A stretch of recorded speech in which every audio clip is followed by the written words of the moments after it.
Do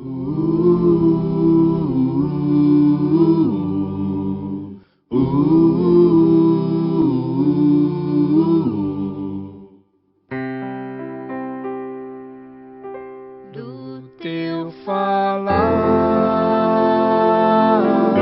ó Salvador, jamais vou duvidar, é encorajador. Alimento Diário, série Então Virá o Fim. Título do volume 6, A Vinda do Senhor está às portas. Autor Pedro Dong. Título da semana 2, O Sinal do Final dos Tempos. Domingo, ler com oração Ezequiel capítulo 11, versículo 19. Dar-lhes-ei um só coração, espírito novo porei dentro deles. Tirarei da sua carne o coração de pedra e lhes darei coração de carne. A condição de Israel e a edificação da igreja. Quando o Senhor Jesus se despediu de Jerusalém com a promessa de que os judeus o veriam apenas quando dissessem "Bendito que vem em nome do Senhor", sua volta em glória, conforme Mateus capítulo 23, versículo 39, parte B, isso indica o fato de que a glória do Senhor deixou o templo, pois Jesus saíra de lá, capítulo 24, versículo 1. Vimos ontem que o Senhor Jesus abandonou os judeus, ainda que temporariamente, em virtude da corrupção em que viviam. Hoje entenderemos melhor por que Israel estava naquela condição. Leiamos Ezequiel. No 6º ano, no 6º mês, aos 5 dias do mês, estando eu sentado em minha casa, e os anciãos de Judá sentados diante de mim, sucedeu que ali a mão do Senhor Deus caiu sobre mim. Olhei, e eis uma figura como de fogo. Desde seus lombos, daí para baixo, era fogo, e dos seus lombos para cima, como resplendor de metal brilhante. Eis que a glória do Deus de Israel estava ali, como a glória que eu vira no vale. Ele me disse: Filho do homem, levanta agora os olhos para o norte. Disse-me ainda: Filho do homem, vês o que eles estão fazendo? As grandes abominações que a casa de Israel faz aqui, para que me afaste do meu santuário? Pois verás ainda maiores abominações. Ele me levou à porta do átrio. Olhei, e eis que havia um buraco na parede.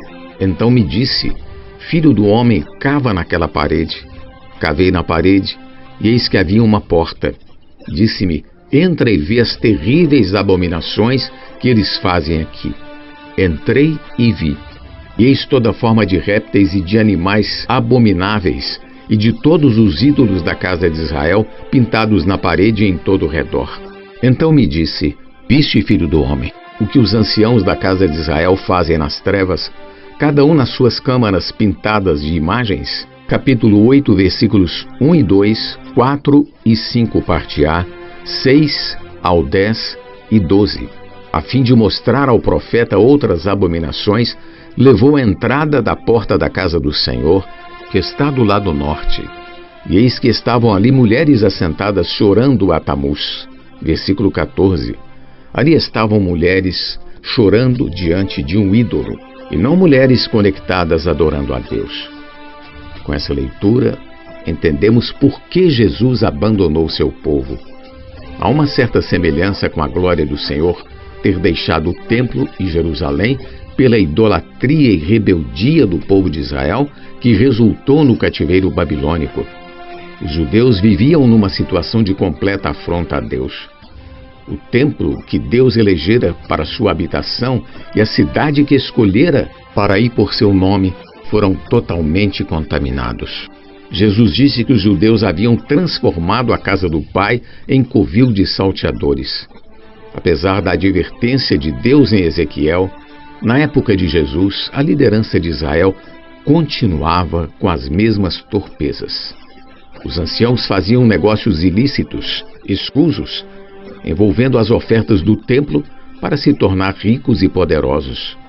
Porém, no contexto de Ezequiel, o que faziam era genuína abominação, ídolos, imagens pintadas. Os anciãos de Israel adoravam deuses pagãos às escondidas. Contudo, como ninguém pode esconder-se de Deus, O Espírito levou Ezequiel para ver os motivos pelos quais Deus abandonara o templo, que não eram diferentes dos da época de Jesus.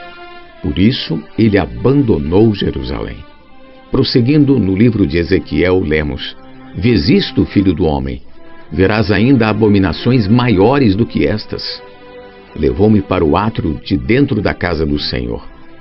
E eis que estavam à entrada do templo do Senhor, entre o pórtico e o altar, cerca de 25 homens, de costas para o templo do Senhor e com o rosto para o oriente.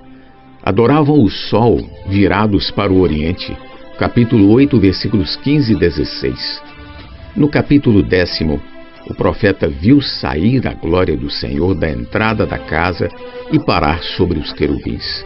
E ainda, então os querubins elevaram as suas asas, e as rodas os acompanhavam, e a glória do Deus de Israel estava no alto, sobre eles. A glória do Senhor subiu do meio da cidade e se pôs sobre o monte que está ao oriente da cidade. Capítulo 11, versículos 22 e 23. Esse é o Monte das Oliveiras, para o qual Jesus se dirigiu. O que separa o Monte das Oliveiras do templo é o Vale do Cedron, onde será travada a última batalha, a de Armagedon.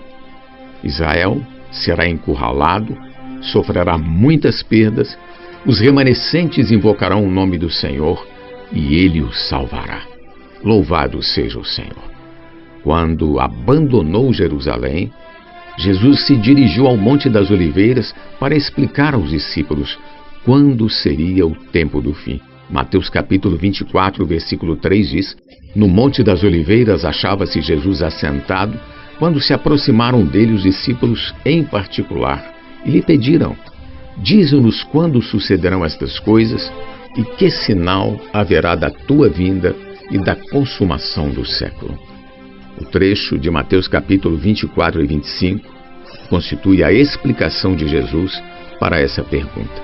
Sem dúvida, estamos no final dos tempos. Deus conta com esta geração, conta conosco. Se esta geração não cooperar, ele precisará levantar outra que consumirá uma preparação de 40 anos adicionais. O irmão Dong nos preparou durante os 40 anos de seu ministério. Agora não temos o direito de falhar. O Senhor precisa de cada jumentinho simples e obediente, que ama a palavra profética e sabe que tudo vem por meio dela. Não somos melhores que ninguém. Somos apenas canais para que o Espírito faça a obra, que será concluída quando cumprirmos nosso papel na edificação da igreja, na preparação da noiva de Cristo, e lutará contra o anticristo, o falso profeta e os exércitos dos 10 reis de Apocalipse. Então o Senhor voltará e salvará o remanescente de Israel. Que Jesus Cristo use esses humildes jumentinhos para introduzir a manifestação de seu reino. Que Deus nos abençoe. Pergunta de hoje: que relação há entre a salvação do remanescente de Israel e a edificação da igreja? Jesus é o nosso Senhor. Do teu falar, ó Salvador, jamais vou duvidar, encorajador, fiel me faz andar, faz tua glória eu ver. O mal vem derrotar, fiel me faz andar, faz tua glória eu ver, o mal vem derrotar.